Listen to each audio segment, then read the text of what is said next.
Muy buenas tardes, estamos iniciando la actividad prevista para la ECON 2022.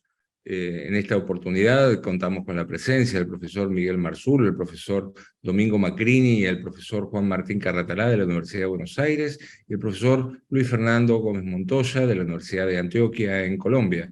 El desarrollo de la actividad está previsto con 3 exposiciones y una mesa de diálogo.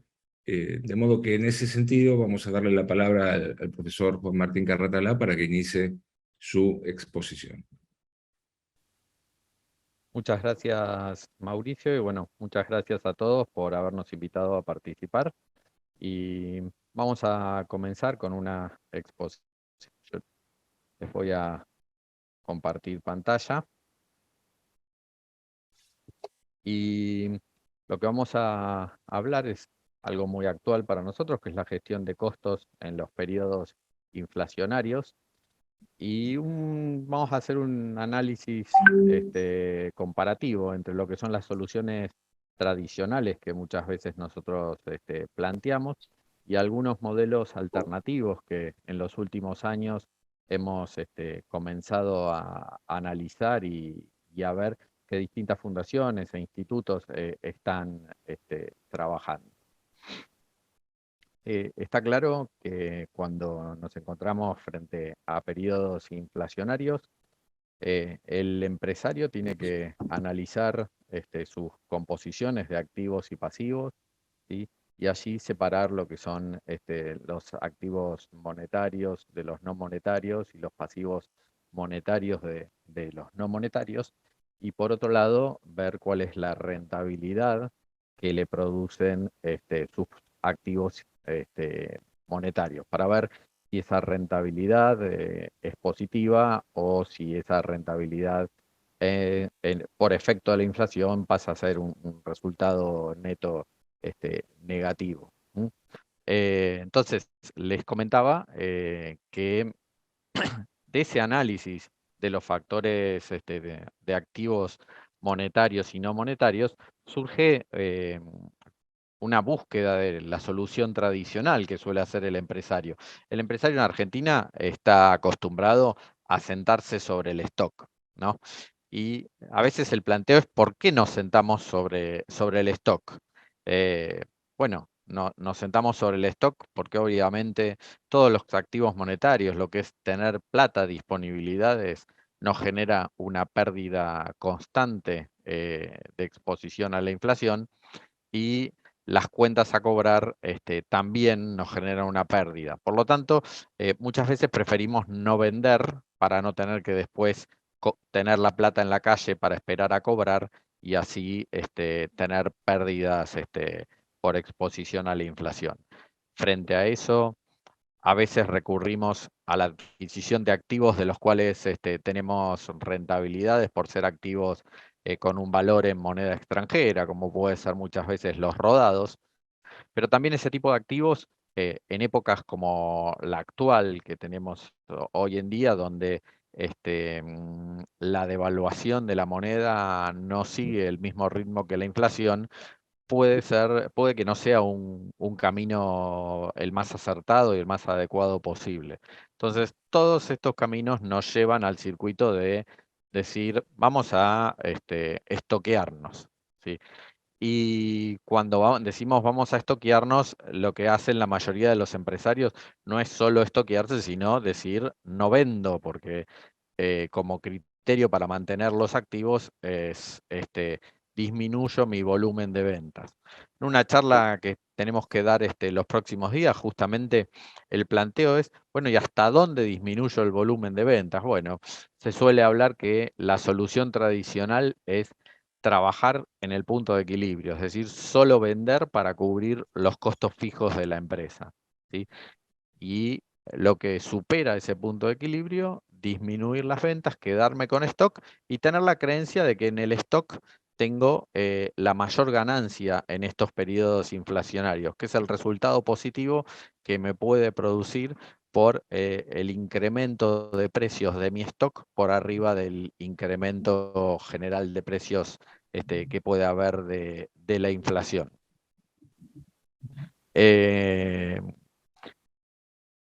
Sin embargo, aquí hay algunos planteos más actualizados que están diciendo, no, esta versión habitual del empresario, que llegó la inflación, no vendo, reduzco costos fijos y solo me quedo en el equilibrio, tiene algunos planteos más actualizados e interesantes.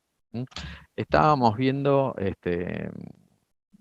analizando algunos de esos planteos, un ejemplo típico, primero para poder ponerlos en juego de por qué queremos esto de estoquearnos.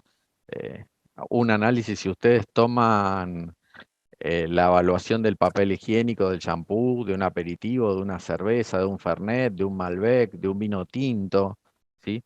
Ustedes están viendo que la mayoría de los incrementos anuales que han tenido todos estos eh, elementos, que ven que son todos distintos, no tomé justamente elementos similares para ver que los incrementos frente a la inflación en todos los casos han sido superiores.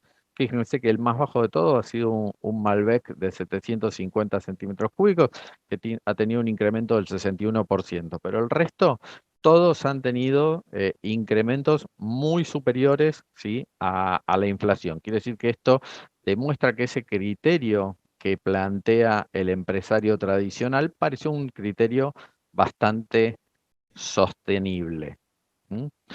Sin embargo, tanto la Fundación Santander como la Fundación Itaú han estado haciendo planteos donde lo que se busca generar con el empresario es cómo ver una oportunidad de negocio diferente frente a la inflación.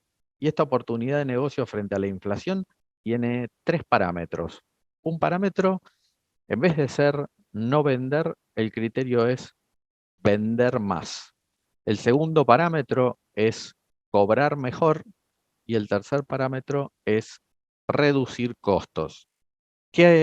¿Cómo manejarnos? Bueno, la manera de manejarnos es en un momento de hiperinflación. Obviamente, si yo salgo a mis clientes a querer venderle un combo de productos, ¿sí?, a un buen precio, es probable que mi cliente esté interesado en comprarlos porque él se va a estoquear.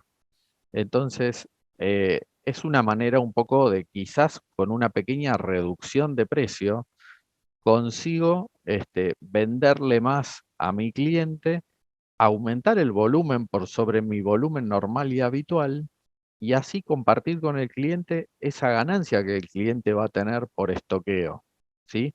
Entonces, eh, están viendo esos empresarios modernos, son los que salen a decir, bueno, no compre dos como siempre, cómpreme cuatro, cómpreme cinco de este producto, o mire, si usted viene y siempre compra Coca-Cola, ahora cómpreme una Coca-Cola y una Sprite. Son las dos juntas. Ya no las vendo separado, pero a usted le va a convenir, ¿sí? Es una de las metodologías que más se está viendo en este tipo de emprendedores, ¿sí?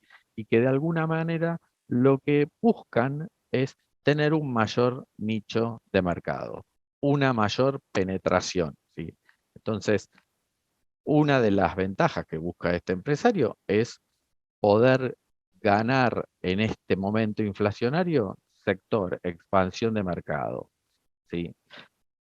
Por otro lado, encontramos algunas frases que un poco las puse como para que ustedes saquen como consecuencias, conclusiones de esta presentación. Brindarles a los clientes el beneficio de ganarle a la inflación a partir de la compra de los productos en una de las técnicas para aumentar las ventas en tiempos de inflación. Es un muy buen momento para ser flexibles, para captar nuevos clientes de la competencia, para sacárselo. Anticiparse es la clave, llegar primero que mi cliente. Y una de las maneras para aventajar a la suba de precios es dedicarse un momento a investigar y realizar un diagnóstico sobre cuáles son los factores que influyen en las mermas en las ventas. Fíjense que es todo lo contrario a lo que el empresario tradicional está pensando. Dejo de vender, me retraigo, me quedo con stock. No, estamos planteando, vendo más y busco mayores oportunidades de negocios. ¿Mm? Por así hay un ejemplo un poquito ya más antiguo, ¿sí? Una fábrica de golosinas que quizás ustedes ubiquen eh, en Estados Unidos. Recuerda que allá por la década del 50, frente a algunas fluctuaciones de precios bastante importantes en el cacao, lo que hicieron fue cambiar el peso de la barra, ¿sí? Así mantuvieron el precio de la barra, que históricamente valía 5 centavos, en ese valor, ¿sí? Y crearon un concepto que hoy en día es bastante recordado en el mercado, que es el de la reduflación, ¿sí? La reduflación, ¿qué era? La reduflación era buscar, ¿sí?, seguir vendiendo el mismo producto en menor volumen, pero al mismo precio, ¿sí? Para no desaparecer del mercado. Porque el criterio muchas veces de dejar de vender para estoquearme, de alguna manera, es perder el espacio de mercado. Eh, Otros de los investigadores plantean que para protegerse de la inflación hay que adaptarse y ser ágil, administrar el flujo de efectivo de manera inteligente, ¿sí? Aumentar los pasivos no monetarios y también tratar de aumentar los activos no monetarios y tratar de aumentar los pasivos monetarios, ¿sí? Si yo logro obtener préstamos en estos momentos a tasas subsidiadas o a cualquier tasa de interés que va a ser inferior a la inflación, seguramente voy a obtener una rentabilidad de este proceso. ¿Mm? Ampliar, volvemos a la misma situación. Fíjense que todos estos son comentarios de muchos autores. Mantenga y amplíe su red y una vigilancia hacia el futuro, pensando en el futuro en tener un mercado más grande, ¿sí? Entonces, esquema tradicional, me estoqueo, me siento sobre el stock y no vendo.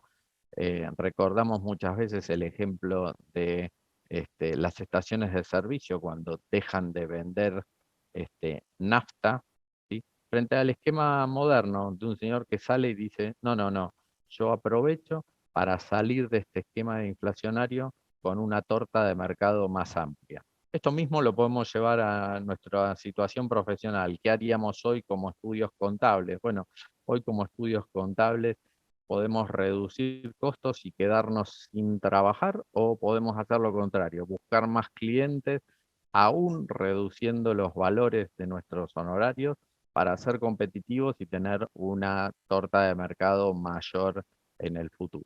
Bueno, una pequeña introducción para dejar paso al siguiente orador con un esquema que me pareció bastante moderno. Gracias, Mauricio. Te devuelvo la Muchísimas palabra. gracias, Martín.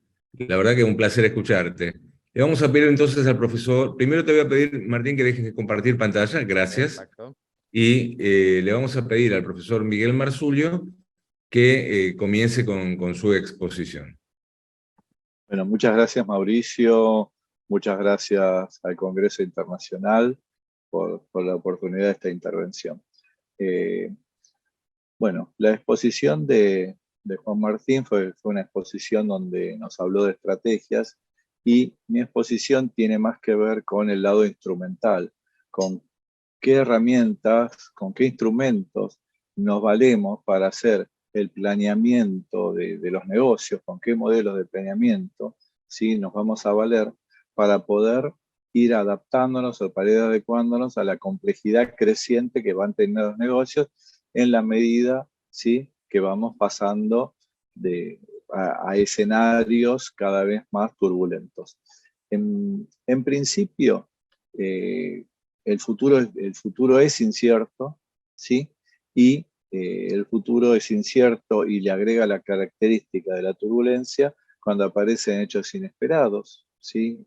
Hechos inesperados como pudo haber sido el COVID, como como puede ser hoy la invasión a Ucrania, como puede ser las crisis económica política por la que están pasando muchas economías domésticas y el mercado internacional, por la aparición de nuevas fuerzas o por la modificación y de otras de fuerzas ya existentes o por su desaparición.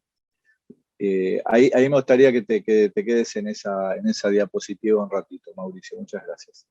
Los modelos de planeamiento, ¿sí?, son una forma de hacer el abordaje, ¿sí?, de los programas a futuro de nuestros negocios, agregando mayor complejidad a medida que vamos incorporando herramientas.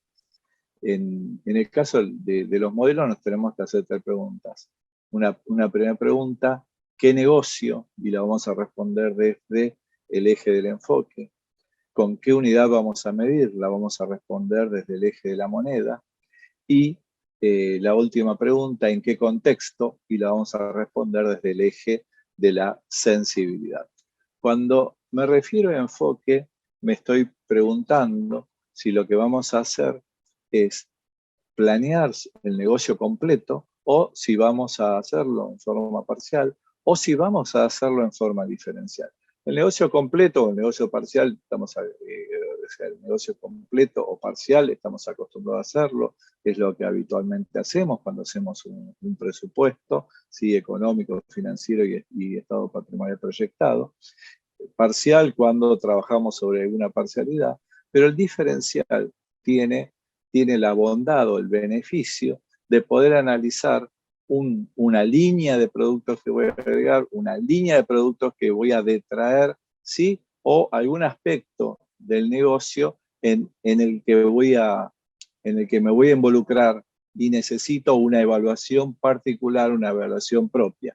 Es como si sumásemos una capa más o si restásemos una capa al enfoque o al planeamiento completo. Entonces, para decisiones particulares es muy importante el enfoque diferencial. Para cuando estamos analizando el negocio completo, ahí está su nombre. En cuanto a la unidad de medida, o sea, con qué moneda vamos a hacer nuestro planeamiento, tenemos 3 miradas distintas, 3 enfoques distintos. Una primera mirada que es la moneda presente. Podemos planificar, podemos presupuestar con moneda de hoy, ¿sí?, o sea, el año corriente y varios años. Y ahí lo que estamos haciendo de cuenta es que la inflación no existe, ¿sí?, y que durante los próximos años vamos a trabajar con moneda del mismo poder adquisitivo. Una mirada ingenua, muy ingenua para los negocios de hoy, ¿sí?, que no nos van a llevar a buen puerto. Otra mirada ingenua, y tiene que ver también con esto, es ajustar la moneda con un índice inflacionario, pero ajustar absolutamente todas las partidas con el mismo índice. Eso hace que las variaciones sean proporcionales y no hago ninguna medición de impacto. La moneda presente sirve como una medida, un parámetro de partida para poder planificar, ¿sí?, el ejercicio presente y lo siguiente. La siguiente moneda es la moneda corriente. La moneda corriente es una moneda ajustada por inflación, pero, o sea, con los índices estimados, esperados, pero además ajustada con la percepción que tenemos de cambios en los precios relativos. Porque el gran problema de la inflación es que la inflación no es proporcional a todos los bienes, servicios y el dinero. Tiene porcentajes diferenciales para cada uno. Entonces, su evaluación a precios relativos es cambiante, ¿sí?, y eso hace que estemos expuestos o no a resultados positivos o negativos, depende en qué bienes, en qué servicio, en qué dinero estemos parados. Entonces, la moneda corriente no es una moneda homogénea, o sea, no permite comparaciones, pero sí lo que permite es trabajar flujos de caja. O sea, flujos de caja futuro perfectamente los podemos trabajar con moneda corriente. Lo que no podemos es hacer comparaciones a lo largo del tiempo. Pero ahí aparece la tercera posibilidad, que es la moneda base. La moneda base es moneda de hoy, pero es una moneda de hoy diferente a la moneda presente. Es la moneda corriente detraída con índices de inflación al día de hoy.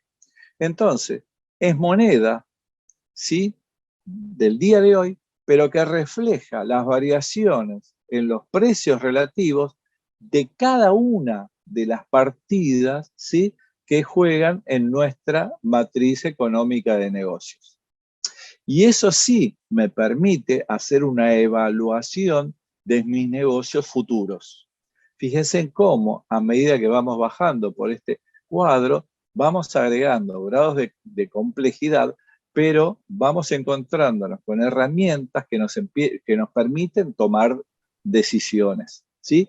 Decisiones más ajustadas, ¿sí?, a la complejidad de los negocios venideros. Y el último eje, que es el eje en el que nos preguntamos en qué contexto, ¿sí?, es el eje de la sensibilidad. Y en cuanto a la sensibilidad, tenemos también un devenir de alguna forma que va de lo más simple a lo más complejo. Lo más simple es la proyección única.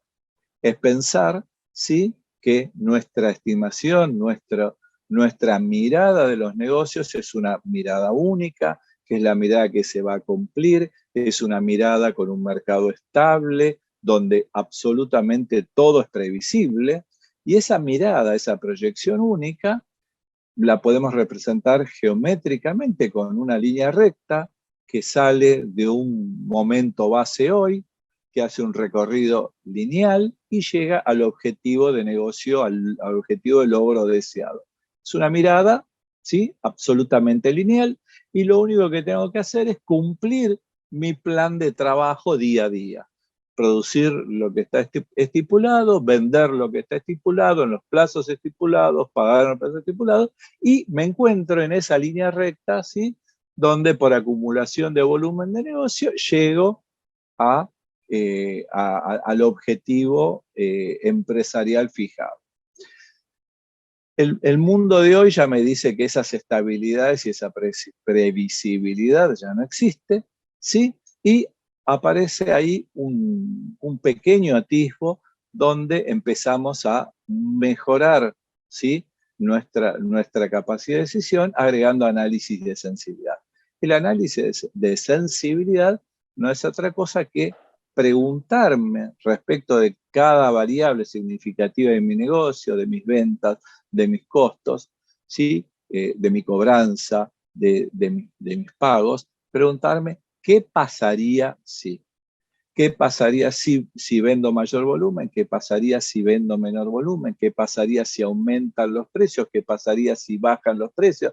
¿Qué pasaría si aumentan los plazos de pago? ¿Qué pasaría si se achican los plazos de pago? ¿Qué pasaría si aumentan los plazos de cobro? ¿Qué pasaría si se reducen los plazos de cobro?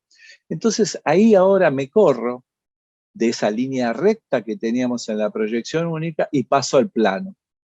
Paso a un plano donde empiezan a aparecer zonas, ¿sí?, donde tengo mayor conveniencia, zonas donde me conviene menos y zonas donde entro en pérdida.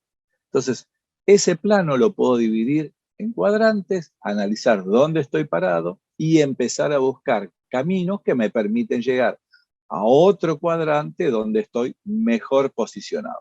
Entonces, fíjense, pasamos de la línea recta, pasamos al plano. Pero esto de pasar al plano tampoco es la solución. ¿Por qué? Porque lo que está en juego hoy día no son solamente mayores o menores precios, sino que lo que está en juego son que los escenarios son cambiantes. Y los escenarios son cambiantes significa que es cambiante la política tributaria, que es cambiante la política cambiaria, que es cambiante, sí, mi política de stock, que es cambiante, que todo es cambiante. Entonces, yo tengo que ir pensando en esos planos que yo pensé en tipo análisis de sensibilidad, tengo que pensar en diseñar esos mismos planos para los diferentes cambios de escenario por cambios en las políticas. Entonces, lo que empieza a aparecer es una superposición de distintas capas, le empieza a dar volumen a mi volumen, pero volumen al ambiente decisional, volumen, ¿sí?, al espectro respecto del cual yo tengo que tomar decisiones, ¿sí? Entonces, esta nueva forma de mirar los negocios ya me presenta nuevas dimensiones, dimensiones que trascienden el plano, ¿sí?, y aparecen nuevas dimensiones. Y necesito, ¿sí?, justamente hacer una exploración de escenarios que me permita encontrarme con escenarios más convenientes y escenarios menos convenientes, ¿sí? Y en esos escenarios menos convenientes, que son, a su vez, tienen probabilidad de ocurrencia, fijarme cómo en esos escenarios menos convenientes, cómo puedo, ¿sí?, encontrar con que las amenazas de ese escenario, poder convertirlas justamente en oportunidades, y cómo fortalecerme para no quedar expuesto frente, ¿sí?, en ocasión de mis debilidades. Es un poco lo que nos decía Juan Martín hace un rato. ¿Cómo podemos corrernos de este lugar de no operar para no caer en zona de pérdidas a operar para que esta operación se convierta en oportunidad y se convierta en fortaleza?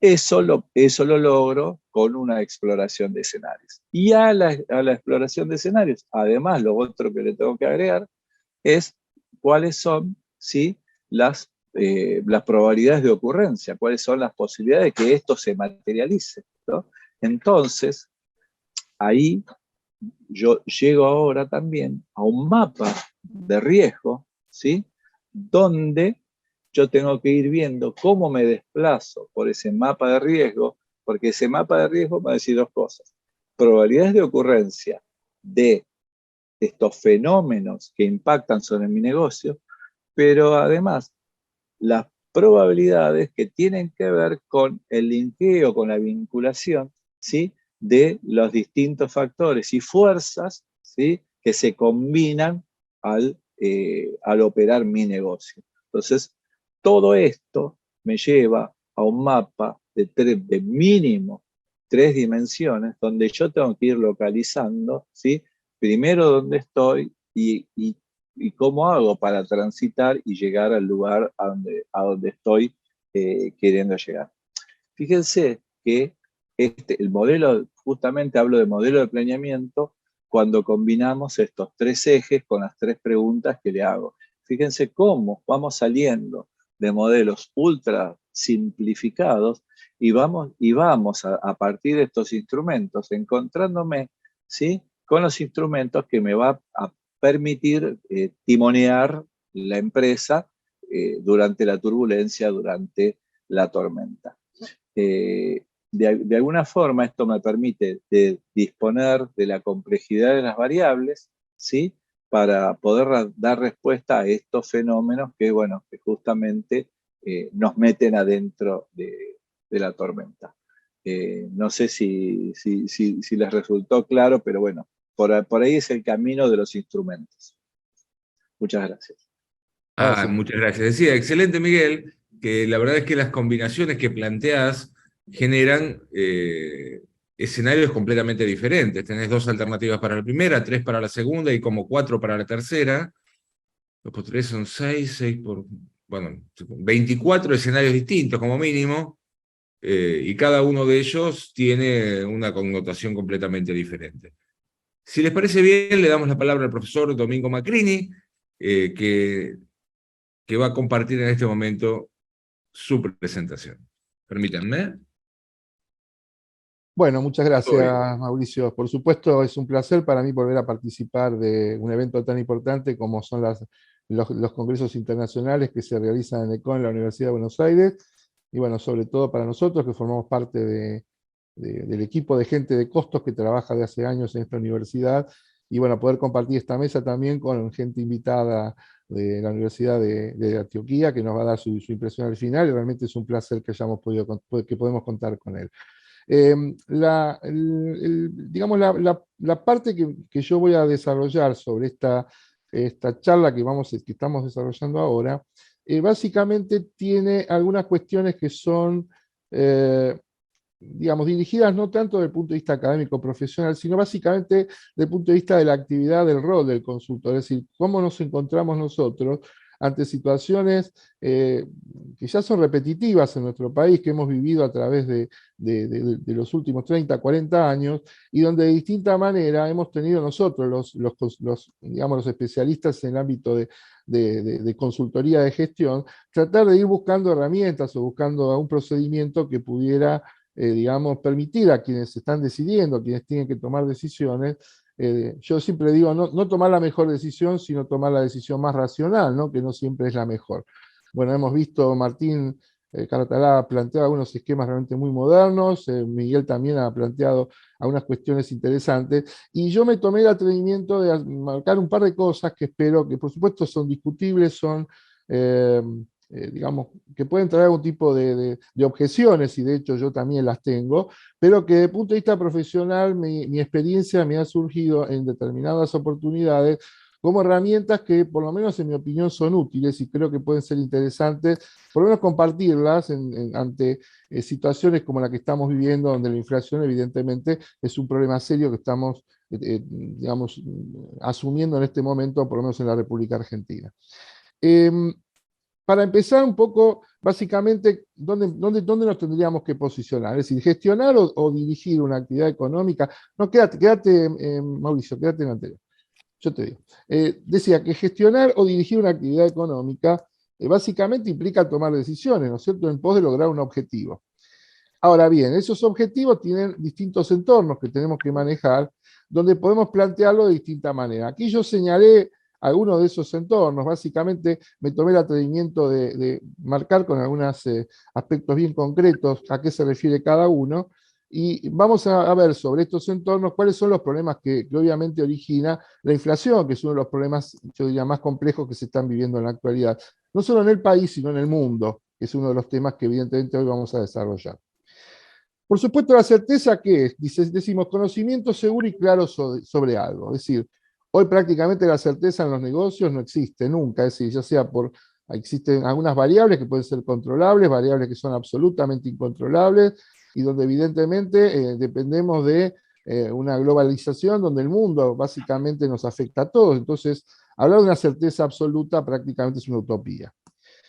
Luego tenemos lo que es la incertidumbre, ¿no? Decimos, yo acá tengo, por ejemplo, marcado, digo, es el grado de desconocimiento, falta de información, porque existen desacuerdos sobre lo que se sabe o se conoce. Básicamente cualquier gestión en una empresa, evidentemente, ¿qué origina? Incertidumbre. Esa incertidumbre básicamente puede originar, lo decía hace un rato Miguel, el concepto de riesgo. ¿Riesgo qué es el riesgo? La posibilidad de que se produzca un contratiempo o una desgracia, de que alguien o algo sufra algún perjuicio o daño, es una elección y una fatalidad. Creo que ese es el tema interesante. Es decir, cuando nosotros planteamos determinadas alternativas, lo que estamos planteando son también los riesgos que implica cada una de esas alternativas que estamos asumiendo. El riesgo se refiere a casos para los que las probabilidades de resultados y sus consecuencias se pueden determinar mediante teorías bien establecidas con datos fiables y completos. Es decir, nosotros tenemos información, las probabilidades las conocemos, y está en quien está decidiendo asumir qué tipo de riesgo va a tomar, y en función a eso tomar las decisiones que correspondan. La incertidumbre se refiere a situaciones donde los datos utilizados pueden ser fragmentados o no disponibles, es decir, son información que uno no tiene, entonces muchas veces ese manejo de los riesgos es bastante complejo o es prácticamente imposible practicarlo. ¿Qué es el peligro? Es decir, dice, el peligro es una condición o característica intrínseca que puede causar daño a la propiedad y o paralización de un proceso. En cambio, el riesgo es una combinación de la posibilidad y consecuencia de no controlar el peligro. Es decir, cuando no tenemos asumido mediante los riesgos cuál es el peligro que podemos tener, evidentemente ahí es donde la situación se maneja como incontrolable. ¿Qué es una crisis? La crisis lo hemos vivido, ¿verdad? La crisis lo vivimos con el COVID-19, ¿no? Es decir, básicamente es una situación grave y decisiva que pone en peligro el desarrollo de un proceso, de un asunto, y desde el punto de vista económico, ¿a qué se referiría? Es decir, básicamente es poner, digamos, en duda la expansión y creación de la riqueza de un país, de una empresa, de una sociedad o lo que fuere. Todos estos aspectos en cuanto a entorno de la decisión que implica, digamos, los inconvenientes en concebir información viable para la toma de decisiones, básicamente se ven influenciados por lo que es la inflación. Y ahora sí, Mauricio, adelante. Sí. Adelante, por favor. ¿Qué es la inflación? Es decir, hay muchas definiciones. Yo aquí señalé una de las tantas digamos, definiciones que podrían señalarse de inflación. Dice, la inflación al afectar la consistencia y uniformidad de la unidad de medida de los componentes monetarios que sustentan los resultados, activos monetarios o pasivos monetarios o no monetarios, y lo que ya hemos visto y que conocemos, reales o históricos y predeterminados proyectados, originan problemas serios y complejos en el sistema de información que sustenta las decisiones y control de la gestión de los entes, de las empresas, de los países, en fin. En especial, en el caso de las empresas en particular, de los usuarios internos, que son quienes tienen que tomar las decisiones en cualquier empresa. Esto es lo que básicamente origina la inflación, es decir, la distorsión de las distintas variables que nosotros manejamos para poder establecer de qué manera esas variables tienen que ser analizadas y evidentemente en función a esa tomar decisiones en cuanto a información que está absolutamente distorsionada. Adelante. ¿Cómo impacta la inflación? Básicamente, ¿qué es lo que nos interesa a nosotros en un ente? El análisis de la rentabilidad a través de los distintos indicadores, de las relaciones que a ustedes les parezca más interesantes, es decir, básicamente los resultados, las ganancias, los beneficios que se obtengan con respecto al capital o con respecto a cualquier variable que uno tenga, el ROE, el EBITDA, el EVA o cualquiera de las variables que analicemos como para medir esa rentabilidad. Por supuesto, los resultados y el esquema de la determinación de costos e ingresos que nosotros utilicemos para poder obtener esos resultados, pero también donde evidentemente también va a sustentarse el gran problema que origina la inflación, es que en los distintos sistemas que nosotros vamos a tener de gestión, toda la información que nosotros vamos a tener tal vez no sea útil para los contextos donde existe este tipo de problemas como son la inflación e incertidumbre. En la medida que esa información no sea válida o no tenga, digamos, el sustento necesario como para poder medir los distintos inconvenientes o las distintas soluciones o ventajas o desventajas que podemos tener ante cada elección de los distintos escenarios que tomemos, evidentemente va a ser información que nos va a servir y que va a hacer que las decisiones que tomemos no sean útiles o no sean, digamos, con el máximo de racionalidad que uno pretende dentro del ámbito de los negocios. Adelante. Por supuesto, ¿cómo medimos? Vimos, lo hizo referencia Miguel hace un rato en su exposición, que la moneda es uno de los elementos básicos en cualquier análisis que nosotros tengamos. ¿Por qué? Porque es la unidad de medida, el patrón de medida del valor de las cosas, ¿verdad? Y nosotros sabemos que en principio la moneda nos tiene que servir para qué cosa, es decir, para cuáles son los objetivos básicos que nosotros pretendemos. Obviamente hay dos. Comparar los valores de las cosas entre sí en un momento dado. Pero también comparar las distintas variaciones que puedan producir el valor de una cosa en el transcurso del tiempo. Creo que cualquiera de las alternativas que se han planteado en cuanto a las monedas que se puedan elegir, los procedimientos que uno pueda desarrollar, en ninguno de los casos nos da una solución absoluta y definitiva a este tipo de problemas que origina justamente la distorsión que se origina en la moneda a través de lo que la inflación propone. Adelante. Para entrar un poco en lo que me interesaba desarrollar en este espacio que tenemos en esta reunión de hoy, me tomé el atrevimiento de establecer algunas, digamos, no sé si definiciones o conceptos que creo que todos conocemos y que están relacionados con, yo puse para reflexionar o para que un poco lo pensemos o lo analicemos en voz alta para analizar justamente lo que voy a plantear a posterioridad. El objetivo de la contabilidad es brindar información cuantitativa o cualitativa de los elementos patrimoniales de todo ente y la evolución operada en los mismos a lo largo de su vida a los fines de posibilitar la toma de decisiones. Bueno.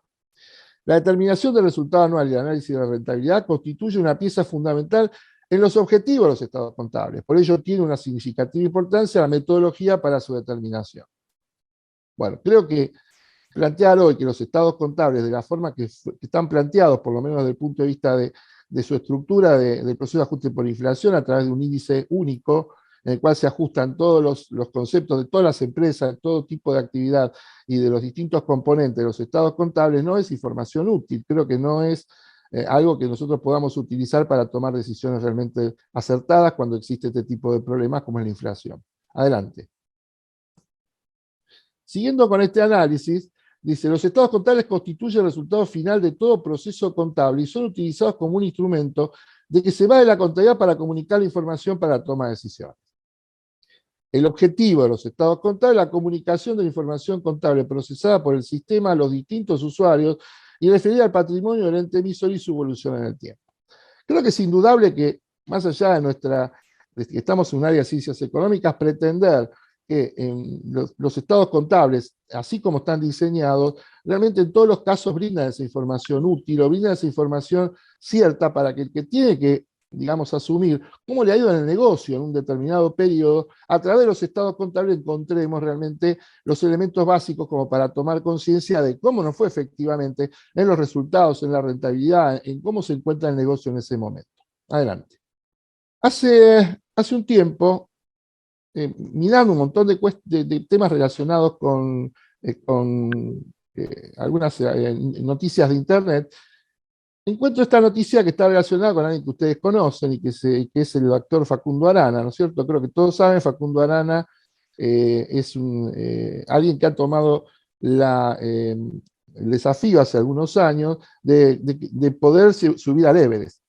Y Facundo Arana tuvo en su primera instancia, cuando quiso subir, tuvo una situación realmente muy delicada, estuvo a punto de morirse, tuvo que ser internado, lo tuvieron que bajar, en fin, tuvo un periodo bastante complejo hasta que después se recuperó, y luego volvió nuevamente a hacer esa experiencia. Ustedes acá ven donde él tuvo un problema, digamos, cancerígeno en su momento, que por suerte se curó, y donde él había planteado esto de donar sangre salvavidas, ¿no? Como el objetivo, y acá se lo ve haciendo justamente punta en el Everest, ¿no es cierto? Entonces, cuando se le hizo el reportaje respecto a cómo él se había, digamos, vuelto a tomar esa decisión de tomar esta cosa de subir al Everest y con todos los riesgos que había tenido, Facundo Arana dijo, sí, pero una cosa es ser un aventurero y otra cosa es ser un expedicionario.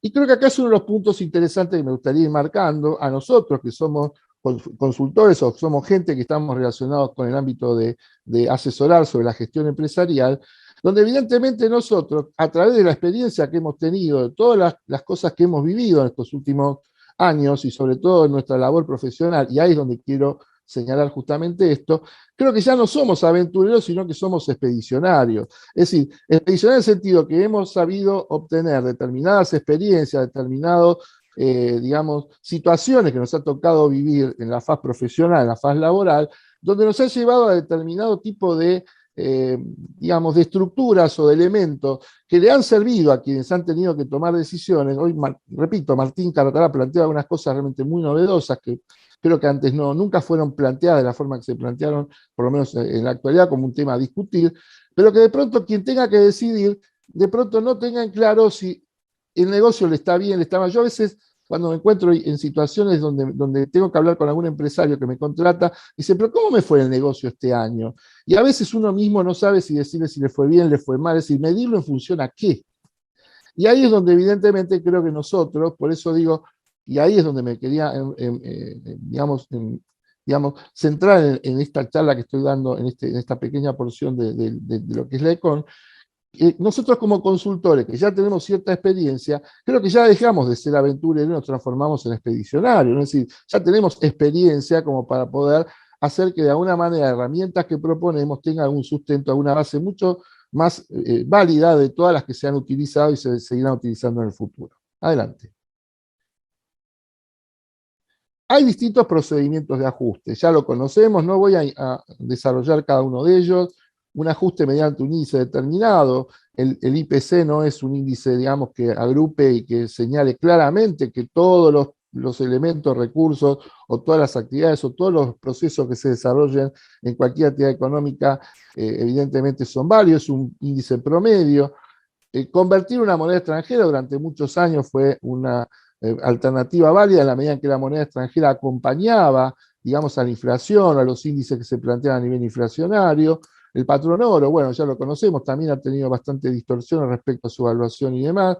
Las unidades físicas, que justamente me voy a referir en un rato, y luego el factor base actualizado por índices varios, o sea, se toma un valor determinado de un, digamos, de un módulo monetario y se ajusta por distintos módulos o por distintas bases monetarias. Es bastante complejo, pero podría ser una de las alternativas viables que pueden utilizarse como para, digamos, que los valores que se obtengan de los resultados que se analicen tengan algún tipo de validez. Adelante. ¿Qué es lo que nosotros vemos? Y acá voy un poco desarrollando y terminando mi concepto. Cuando nosotros vemos los estados de resultados, ¿qué vemos?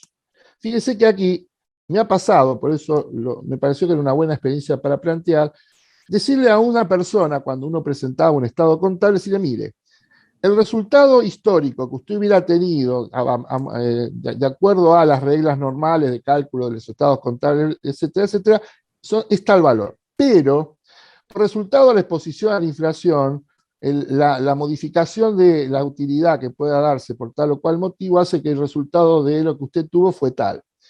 Pero resulta que por el resultado por tenencia, usted tiene que ajustar tal cosa, entonces el resultado se le transformó en tal valor. Ahora, si consideramos los componentes financieros en cuanto a la segregación, resulta que el resultado final suyo termina siendo tal. Y la realidad, por lo menos a mí me ha pasado, que la persona que le llevo los estados contables me mira y me dice, ¿dónde tengo que firmar? ¿No? Como que no decir, ¿dónde firmo? ¿No? Porque realmente si le pregunto, pero usted está mejor, está peor que el año pasado, es decir, ganó más, ganó menos, el concepto de capital a mantener, nosotros que un poco en la contabilidad se mantiene, realmente eso le da una visión clara a la persona que está tomando conciencia de cómo le fue su negocio en ese periodo de tiempo, generalmente es un año, como marca los estados contables. Y la realidad es que eso me dio la idea de lo que voy a proponer, que de hecho lo he hecho profesionalmente, tiene algunos aspectos controvertidos que yo también acepto, pero créanme que la persona o el empresario que se le ha presentado un estado de resultado de esta manera, o que se lo ha presentado de esta otra, que es un poco la que yo propongo, le ha resultado mucho más útil, con las, digamos, discrepancias que podemos tener y demás, manejarlo a través de unidades físicas. Por favor, Mauricio, si sos tan amable. ¿Cómo sería el esquema? Es decir, si yo le digo a un empresario panadero, mire, vamos a medir su gestión en relación a las bolsas de harina. Para un empresario del mueble, placas de aglomerado podría ser.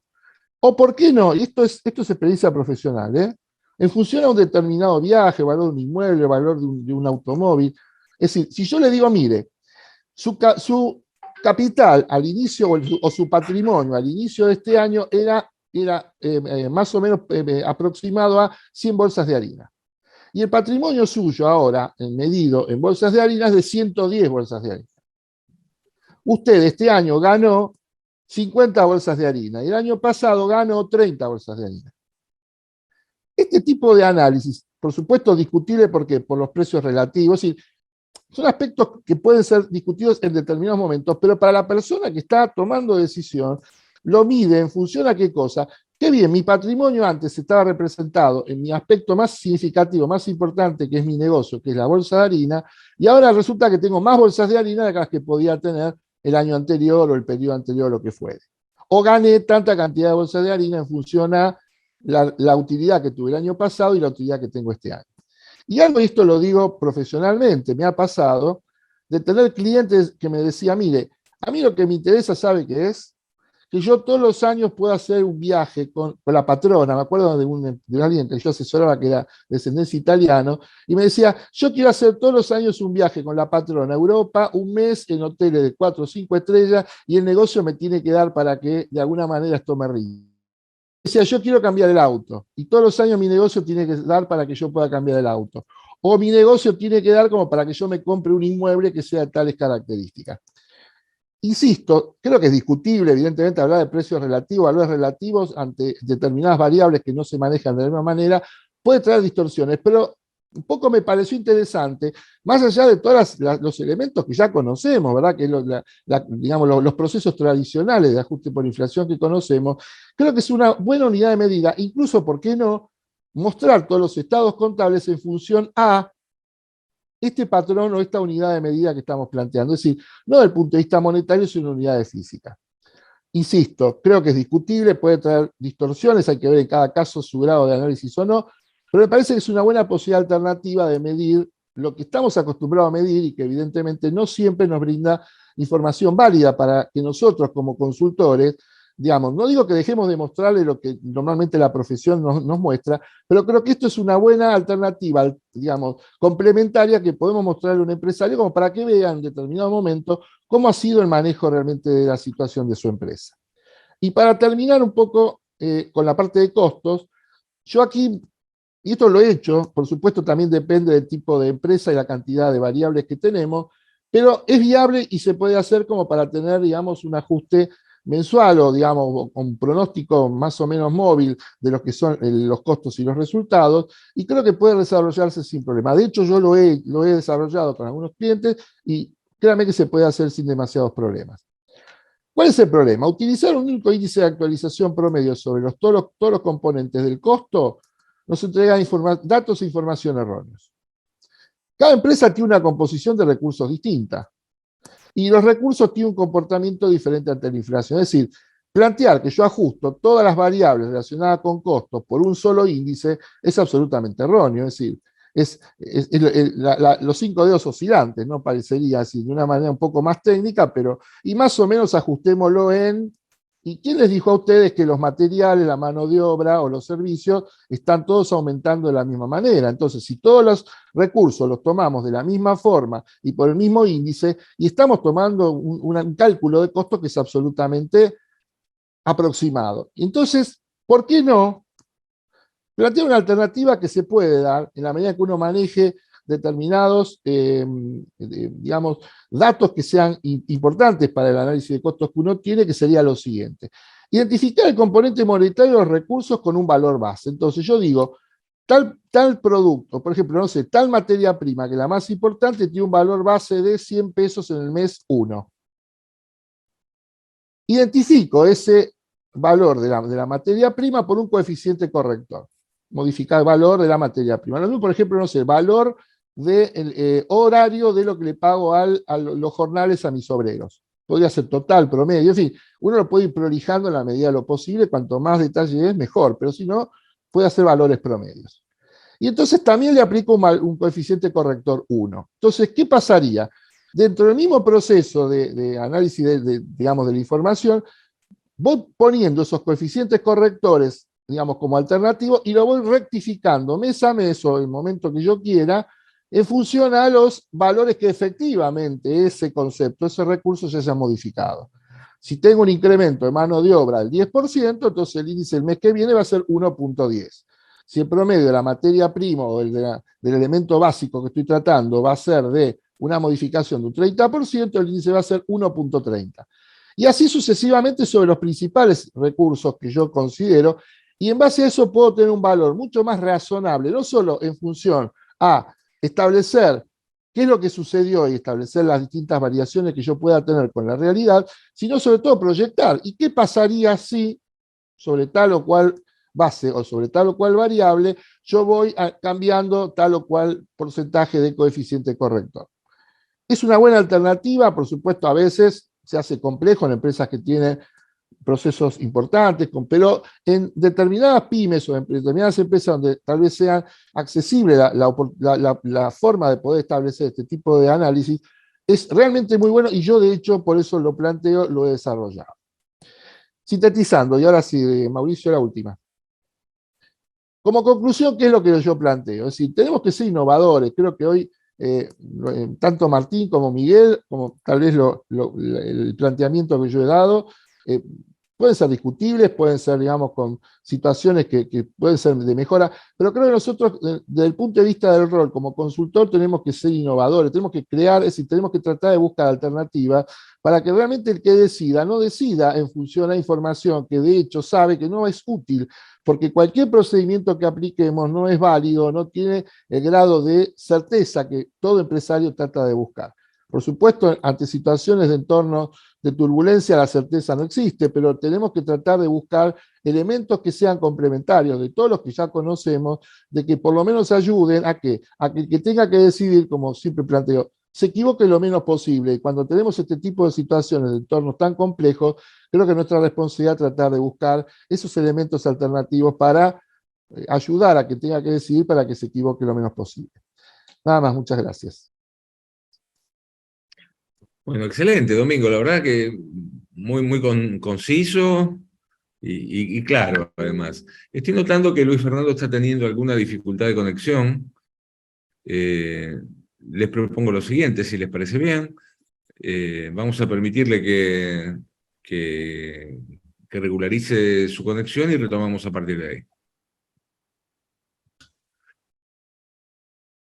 Bueno, habiendo logrado Luis Fernando recuperar la señal de internet, vamos a iniciar la etapa final de este evento. Luis Fernando Gómez Montoya es profesor de la Universidad de Antioquia, un especialista en costos de Colombia, miembro de la Red Colombiana de Gestión de Costos y es el subdirector del Instituto Internacional de Costos, el vicepresidente, perdón, del Instituto Internacional de Costos y un gran amigo de la casa. Así que la intención era, en esta instancia, era por un lado preguntarle a Luis Fernando cómo era o cómo están viviendo en Colombia las compañías, las situaciones de incertidumbre que están transitando.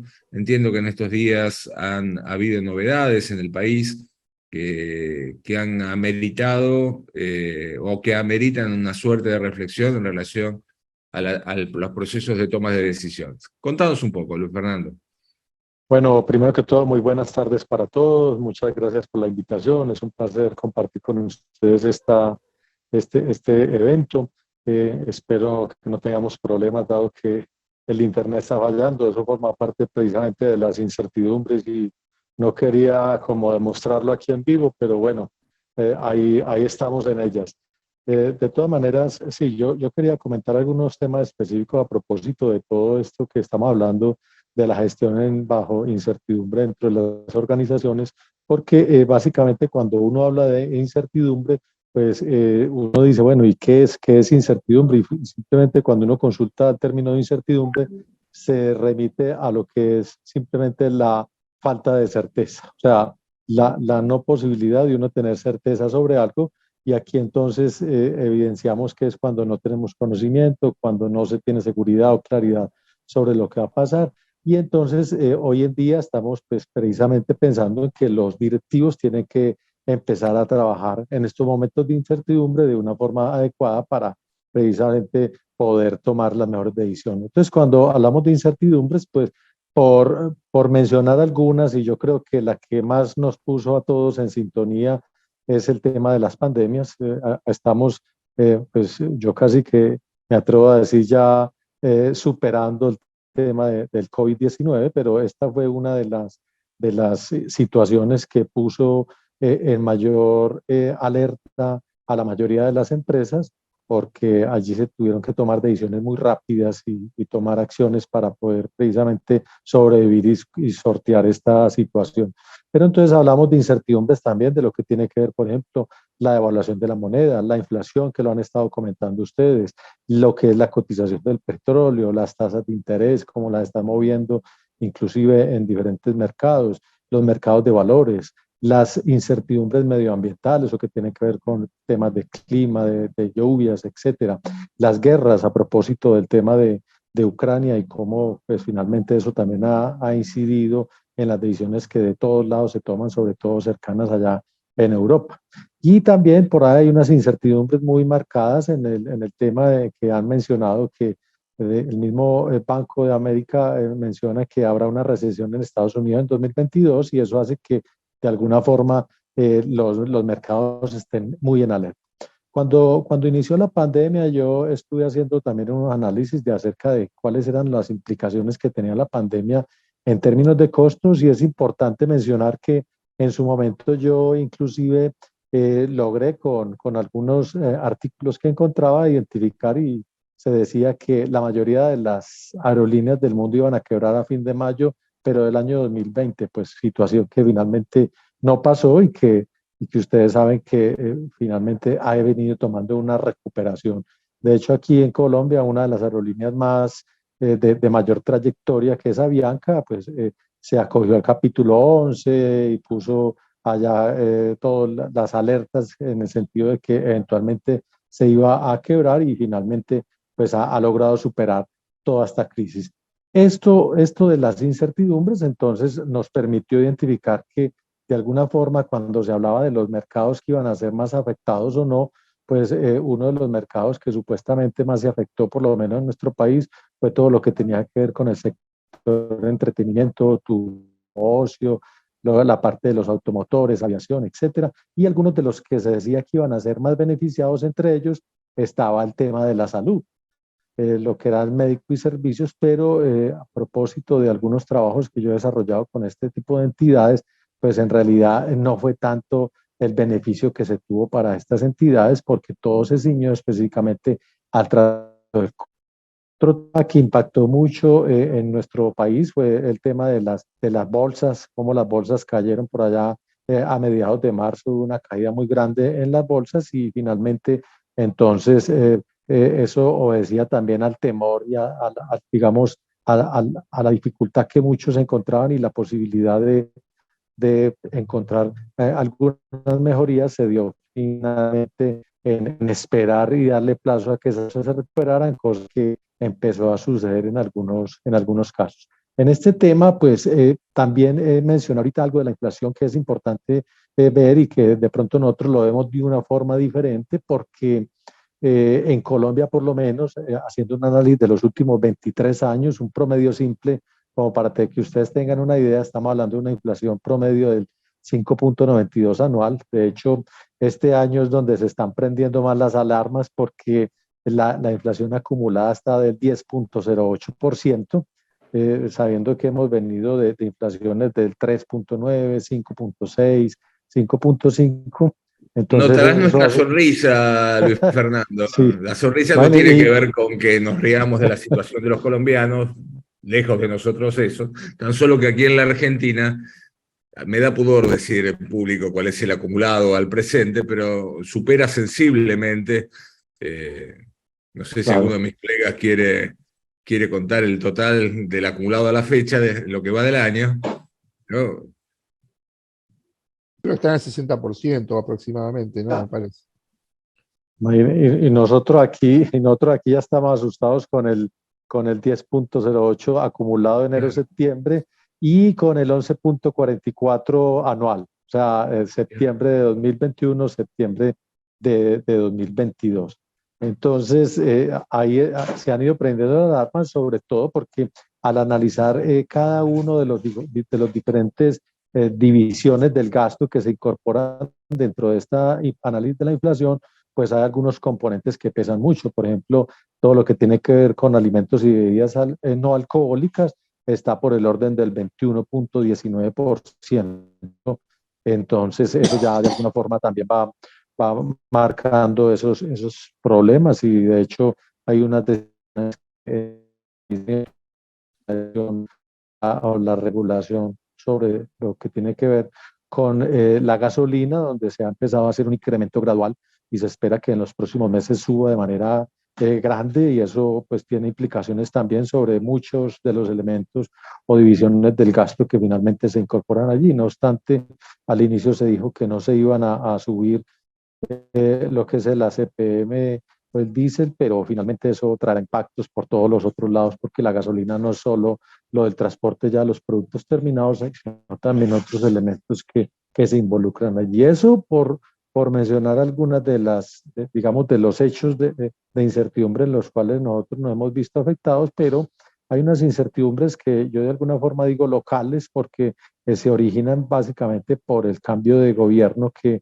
estamos apenas atravesando y esas incertidumbres entonces están fundamentadas básicamente en el Congreso, una reforma pensional, una reforma al sistema de salud y también una reforma al sector minero energético, en el cual inclusive esta semana se mencionó que no habría nuevos contratos de exploración y explotación de hidrocarburos, lo que de alguna forma generó ciertas alertas en diferentes sectores, porque eso pues también afecta la inversión de las diferentes entidades, países y los diferentes inversores internacionales cuando tienen cierto temor con las decisiones que se puedan tomar en el transcurso de un nuevo gobierno. También en cuanto, por ejemplo, al régimen de cesantías, nosotros tenemos un régimen de cesantías de prima media y uno administrado por fondos de pensiones privadas, y hay allí un temor frente a la posibilidad de que todo se maneje a través de los fondos públicos, y entonces que se vean allí unas afectaciones grandes para esta entidad. Ahora, en los mercados accionarios que tuvieron un repunte después del COVID, pues este año también la bolsa, por ejemplo, en Colombia ha tenido ciertas dificultades en lo que va el año corrido. Pues yo estuve haciendo un análisis de los diferentes comportamientos de las bolsas, y por lo menos la bolsa de Colombia ha tenido un 24% menos en lo que va corrido enero-septiembre. Eso significa que es un porcentaje muy alto. Inclusive estaba mirando a Argentina y tiene un 1.9% positivo en el comportamiento de las bolsas. Nosotros estamos casi que en el peor comportamiento de las bolsas de la región, y eso también puede tener ciertas implicaciones para nosotros. En medio pues de todo este análisis y de lo que se originó dentro de la pandemia, pues muchas de las empresas empezaron a analizar en el corto plazo cuáles eran las posibilidades que tenían de ir disminuyendo costos, o inclusive de mirar qué hacían con sus activos, porque allí, por ejemplo, el tema de las depreciaciones en muchas de las entidades, pues finalmente se tenían que seguir contabilizando y se estaban originando costos.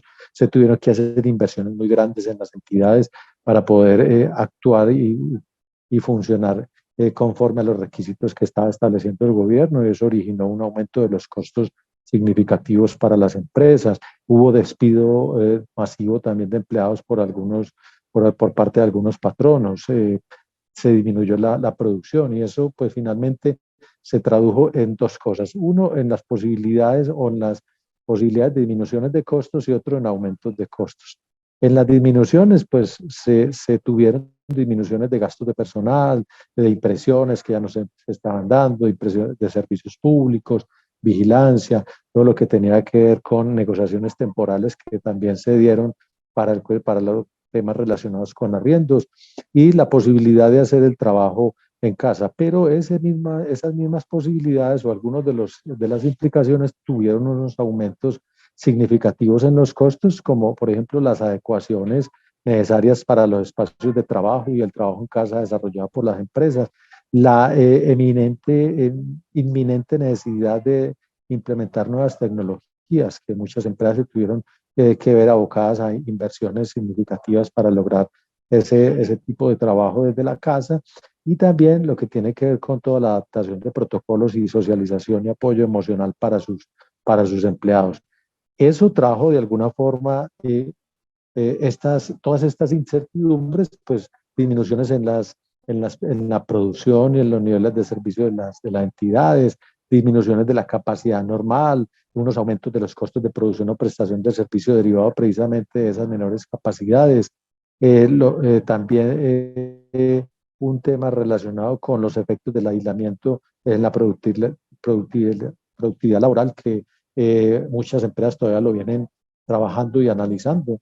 Y de alguna forma, cómo se lograron de parte de estas empresas empezar a recuperar esos temas. Yo en su momento, cuando estaba analizando el tema de los impactos inclusive de toda esta pandemia, había analizado cuál era la a tener para el sector turismo, porque se decía que iba a haber una disminución inclusive en las capacidades de ocupación de los aviones, pero finalmente eso no se dio. O sea que muchos de esos temas lo que generaron fue pánico en muchas organizaciones, y se vino un tema de recuperación. Entonces, yo lo que veo con este tema es que hay digamos, el disparador de este análisis de la incertidumbre, porque como vimos ya muchos temas asociados a la incertidumbre por parte de las empresas, no solo era el COVID, sino todo lo que se deriva allí de las posibilidades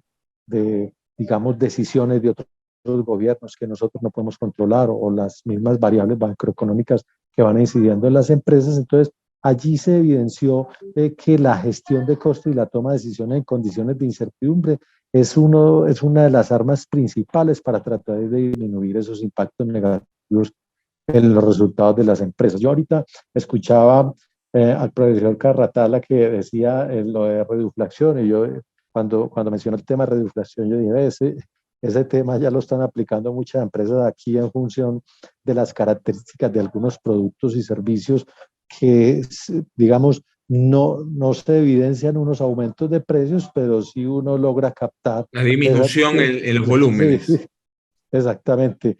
Uno ya ve que los productos son más pequeños, las porciones son más reducidas y bueno, no, digamos que lo soporta porque uno dice, no han cambiado la calidad, son los mismos y nosotros, digamos, estamos contentos, pero comiendo menos.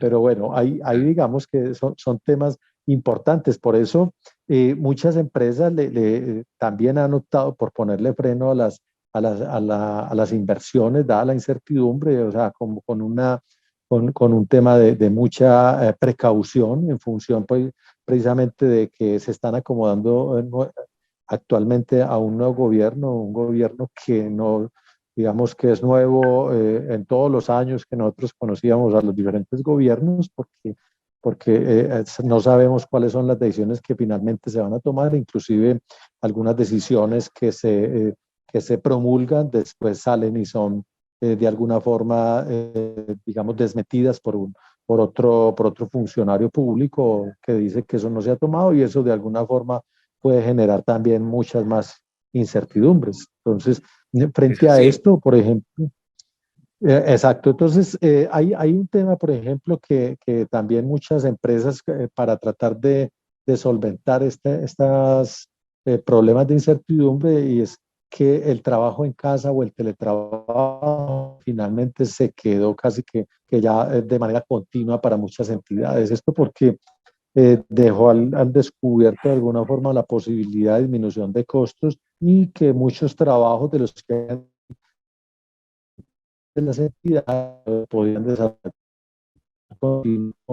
con esa misma característica de prestación de servicio o de la calidad. También hay un tema allí que digamos, todas estas incertidumbres han puesto al descubierto es la necesidad de que esas desarrollen esa transformación digital. Nosotros vemos cada vez más cómo las entidades tienen que migrar a otras plataformas, cómo el nivel de obsolescencia de los sistemas de información es cada vez menor y eso también hace que se tenga que gestionar sobre esos temas. Porque anteriormente uno podía tener un software cuya vida útil era 15, 20 años, obviamente ya con sus dificultades, pero ya esa brecha se ha ido cerrando y estamos hablando de sistemas de información con 2 o 3 años que ya casi que son obsoletos y un mercado laboral de la parte de sistemas de información que cada vez es más difícil. Cada vez es más difícil Sí, porque el incremento de la tasa de obsolescencia del conocimiento en general está generando todo un esfuerzo en todas las compañías y organizaciones para la readecuación. Y las universidades, desde nuestro rol de formadores, estamos corriendo una carrera muy difícil de mantener en el tiempo, porque por necesidad de la estabilidad de nuestros procesos internos, los procesos de modificación de planes de estudio siempre van de cola de los cambios que ocurren en la realidad. Entonces cada vez vamos quedando más atrás respecto de la necesidad de adecuación. Otra cosa que me surge de lo que nos estás contando, Luis Fernando, es que con independencia de la geografía, Colombia es un país bien distinto a Argentina en varios aspectos, pero los efectos en materia de la necesidad de reconducir la forma de gestionar y sobre todo de gestionar costos, son similares. Cambiarán las graduaciones, cambiarán los niveles de impacto, pero esa vieja máxima de que hay cosas en la vida que no tienen precio, pero todas tienen costos, se verifican también en nuestros dos países. A mí me gustaría ir cerrando ya este ciclo, sí, esta oportunidad que tenemos de compartir, dándole la posibilidad a nuestros colegas, a Miguel, a Domingo y a Martín, y obviamente a ti también, de formular alguna reflexión final con la cual ya nos despediríamos. ¿Les parece bien? Miguel. Sí, la verdad que la intervención de Luis Fernando da para 6 mesas redondas más, ¿sí? Y es interesante porque por todos los puntos que fue exponiendo Luis Fernando, en nuestro país los hemos ido recorriendo en los últimos 50 años. Entonces es como que tenemos experiencia capitalizada y para hacerlo más gráfico, hemos aprendido a surfear, ¿no? Por todo eso. Quizás no de manera exitosa, pero sí por lo menos sobreviviendo, ¿no? Y una lectura que deja el planteo, que deja con los contextos en turbulencia, en plena incertidumbre, es que hay que enfrentarlos.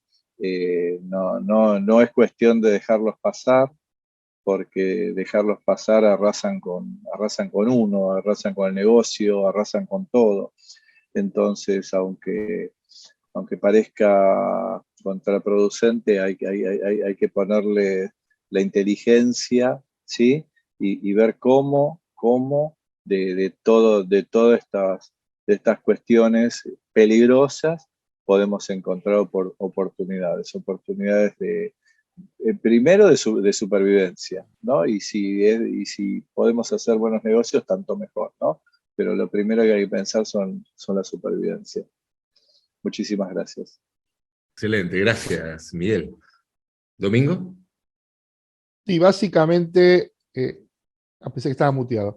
No decía, básicamente creo que lo que nos queda como resumen de toda esta charla, que obviamente da para varias horas de discusión, es que, digamos, entender que cuando hay turbulencia lo más importante es tener estrategias planteadas en distintos escenarios que nosotros podamos ir analizando las distintas variables en función de las modificaciones que se vayan produciendo e ir tratando, bueno, que esos escenarios planteen la mayoría de los aspectos que puedan ser medibles o controlables de la mejor manera posible y después simular aquellos que evidentemente exceden a la decisión que uno pueda tener a nivel individual entre una empresa o una actividad, para que, bueno, de alguna forma eso nos esté dando pronósticos móviles, es decir, donde uno pueda plantear, bueno, en función a tal o cual cumplimiento de variable, los resultados pueden ser estos, o los objetivos a cumplir para alcanzar pueden ser tales. Creo que es un desafío que tenemos todos en ir tratando de innovar o tratar de ser más creativos respecto a las herramientas que se utilizan. En Argentina nosotros tenemos experiencia, en algunos casos tuvo razón Miguel y es cierto, positivas, en los casos la mayoría de las veces no positivas porque no hemos podido solucionar de una manera correcta este tema de la inflación y mucho menos acompañar todo lo que está relacionado con los procesos de gestión o de información. Así que creo que nosotros que somos siempre los que estamos en esa relación con la empresa que nos está tratando de que busquemos las grandes soluciones, está en nosotros plantearnos, bueno, aspectos de creatividad e innovación. Hoy Juan Martín planteó algunas cosas interesantes que son realmente que para seguir charlándola y que creo que nos va a servir para el futuro para seguir trabajando sobre el tema. Nada más, muchas gracias. Sí, creo que tratamos hoy de hacer una conversación tratando de encontrarle un futuro mejor, ¿no? Aún surfeando periodos de inflación como los que estamos teniendo. Sin embargo, creo que para terminar con un espíritu de realismo también, creo que hoy tenemos, por un lado, un mundo que nos genera mucha incertidumbre, las guerras, situación en Ucrania, las elecciones en los distintos países en los cuales estamos viendo que la política genera incertidumbre y una incertidumbre muy, muy importante, ¿no? Nuestros amigos, allí Luis Fernando lo está planteando y creo que es una de las situaciones que es cómo afecta a la población la incertidumbre política. Y creo que es una situación que hoy en Latinoamérica la tenemos a flor de piel, ¿no? En toda la región, en la cual los cambios políticos nos generan, en vez de una mayor estabilidad, una mayor inestabilidad, y de alguna manera nos plantean este escenario de coyuntura complejo del cual no podemos salir, ¿no? Que empezamos muy hop para arriba con algunos planteos modernos, pero bueno, el realismo de lo que Luis Fernando plantea desde varios kilómetros nos muestra que en realidad estamos todos en una situación parecida, ¿no? En un nivel de incertidumbre, con inflación o sin inflación, pero con una incertidumbre muy grande que afecta a los mercados. Luis Fernando comentaba cómo ellos estaban con una bolsa en caída y nosotros, aún con un nivel de inflación 10 veces superior al de ellos, estábamos con una bolsa un poco mejor, pero pues tenemos la bolsa un poco mejor, pero un montón de indicadores mucho peores. O sea, realmente la crisis global es muy, muy fuerte y creo que vino para quedarse durante bastante tiempo, ¿no? Muchas gracias, Martín. Luis Fernando, ¿querés hacer un comentario de cierre? Bueno, sí, pues comentarles que de todo lo que nosotros hemos, por lo menos planteado últimamente, inclusive en nuestros proyectos de aula o nuestro currículo, estamos también pensando mucho en incorporar todo lo que tiene que ver con el desarrollo de trabajos en función de herramientas tecnológicas. Por ejemplo, inclusive empezar a trabajar con analítica, con Big Data para los estudiantes, trabajar con Python, porque ¿qué pensamos ahí? Que hoy en día se puede hacer mucho trabajo de pronósticos y predicciones a través de este tipo de herramientas, y que esos pronósticos y predicciones son los que nos van a permitir a nosotros de alguna forma plantear unos escenarios futuribles que nosotros como gestores o también como, digamos, como aquellas personas que podemos coayudar en la administración de una organización, podamos plantear cuáles son las acciones que en el corto, mediano y largo plazo se pueden tomar ante diferentes ocurrencias que pueden darse, porque sabemos que de eso se trata precisamente la incertidumbre. Por lo menos por acá había alguien, Alejandro Melamed, que si no estoy mal es de allá de la universidad, mencionaba por acá en un artículo que tenía, dice, sintetizando, la única certeza que podemos decir es que difícilmente tengamos certezas. En tiempos de incertidumbre extrema, los líderes que abracen la incomodidad de no saber, que sepan distinguir lo complicado de lo complejo, que trabajen con excelencia en lugar del perfeccionismo, que sean simples pero no simplistas, que sean ágiles y veloces pero no apresurados, que reconozcan y eviten sus sesgos, que trabajen en red dejándose ayudar y que puedan alejarse a la distancia óptima, tendrán muchas posibilidades y transitar saludablemente en tiempos de máxima incertidumbre. Lo mencionaba el profesor Alejandro. Muchísimas gracias. La verdad es muy valioso el comentario. Bueno, la Universidad de Antioquia también ahora está en pleno proceso de cambio. Sabemos con mucha alegría que un amigo común, el profesor Jair Osorio Agudelo, ha sido designado decano de la Facultad de Ciencias Económicas de la Universidad de Antioquia, y te vamos a pedir que lleves nuestro saludo desde la Universidad de Buenos Aires con el afecto y con el deseo de éxito para su gestión. Entonces, muchas gracias. No, por favor. Les invito entonces al resto de los colegas que nos saludemos y que digamos adiós. Gracias adiós. a todos. Muchas gracias. Adiós. Muchas gracias.